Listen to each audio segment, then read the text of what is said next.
Ointments, balms, oils ఇవన్నీ గూడా నొప్పిని తగ్గిస్తాయి. నొప్పిని శాశ్వతంగా మీ దగ్గరికి రానీయకుండా చేస్తాయని మనం చాలా అడ్వర్టైజ్మెంట్స్ చూస్తుంటాం.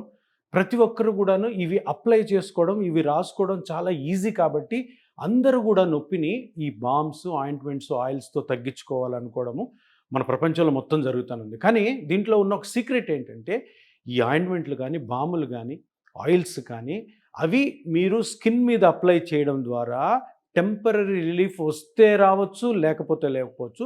కానీ దీనివల్ల జరిగే నష్టం ఏంటంటే మీకు మీ బాడీలో ఏదైతే డ్యామేజ్ అవ్వడం వల్ల నొప్పి వస్తున్నది మీరు కనుక్కోలేరు. అది దాది టెంపరరీ ఉపశమనం కలిగించినందువల్ల ఏమవుతుంది అంటే లోపల డ్యామేజ్ ఎక్కువ అవుతూ ఉంటుంది. ఆ డ్యామేజు మనం కనుక్కోకుండా దాన్ని ఆపలేదు కనుక ఫ్యూచర్‌లో మీ మోకాలు గానీ, నడుము గానీ, షోల్డర్ గానీ ఎక్కువ దెబ్బతింటాయి. అందుకనే ఈ బామ్స్, ఆయింట్మెంట్స్ జోలికి పోకుండా వెంటనే ఏ పార్ట్‌లో అయితే నొప్పొచ్చిందో దాని మూల కారణం కనుక్కొని దానికి ఆపరేషన్ రహితమైన ట్రీట్మెంట్లు ఎన్నో ఉన్నాయి. అటువంటిలో ఒక ట్రీట్మెంటే ప్లాస్మా థెరపీ. దీన్ని తప్పకుండా మీరు గమనించి సరైన డాక్టర్ దగ్గరికి వెళ్ళమని నా మనవి.